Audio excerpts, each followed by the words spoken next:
Jail అనేటటువంటిది bail అనేటటువంటిది హక్కు అన్నటువంటిది సుప్రీంకోర్టు కూడా చెప్తుంది. చంద్రబాబు గారికి బెయిల్ ఇచ్చింది ఎట్లాగా? బెయిల్ అనేటటువంటిది వ్యక్తి హక్కు అని. కానీ ఆ హక్కు బాబు గారికి ఉండాలి కానీ వీళ్ళు ఎవరికి ఉండకూడదు అంటున్నారు.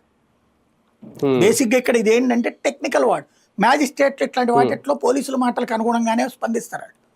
దాన్ని అడ్డు పెట్టుకుని నడుపుతున్నారు కదా. ఇక్కడ ఏంటి టెక్నికల్గా ఇంకా ఉందండి, విచారణ జరుగుతుందండి, విచారణ జరుగుతున్నంతసేపు ఇతను బయటికి వెళ్తే సాక్ష్యాలు తారుమారు చేసేస్తాడండి. కాబట్టి ఆగండి, ఇప్పుడు నలుగురు ఇంకా అరెస్ట్ కావాలండి, వీళ్ళు బయటికి వెళ్ళిపోతే వాళ్ళని కాపాడేస్తారండి, కాబట్టి వీళ్ళని బయటికి పోనీపాకండి.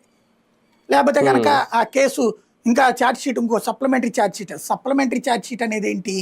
నువ్వు కేసు క్లోజ్ చేశాక ఛార్జ్షీట్ ఇస్తారు, అంటే కేసు అంతా దర్యాప్తు క్లోజ్ చేశాక. ఇంకా ఆ తర్వాత ఏదన్నా యాడ్ అయితే, కొత్త విషయాలు తెలిస్తే అప్పుడు సప్లిమెంటరీ ఛార్జ్షీట్ వేస్తారు. ఇదివరకు సప్లిమెంటరీ ఛార్జ్షీట్లు ఒప్పుకునేవాళ్ళు కాదు. అత్యంత ముఖ్యమైతే వివేక కేసులో అదే అడుగుతున్నట్టున్నారు కదా ఆవిడ. అసలు శాంతం మొదటి నుంచి కేసు బిగిన్ చేయమని, ఛార్జ్షీట్లు అయితే ఫస్ట్ ఛార్జ్షీట్తో అయిపోద్ది అక్కడ లెక్క. కానీ సెకండ్ ఛార్జ్షీట్ జరిగింది టోటల్గా వచ్చేటప్పటికి. అంటే ఆవిడ అధికారి మారారు కాబట్టి మిగతా ఛార్జ్షీట్ వేశారంటే ఒక అర్థం ఉంది.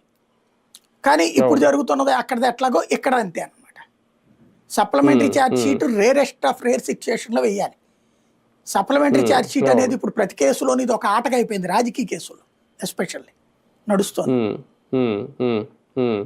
వైసీపీకి ఒక బిగ్ షాక్ అయినా ఇది ఒక రకంగా. వాళ్ళు సంతోషపడుతున్నట్టు తెలిసి, ఎందుకంటే బీసీలని ఏడిపిస్తున్నారు అన్నట్టు జనంలోకి తీసుకెళ్ళడానికి వీలుంటుంది.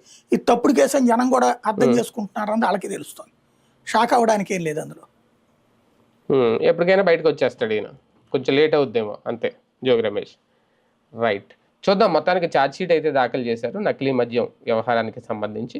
నిజంగా రేపొద్దున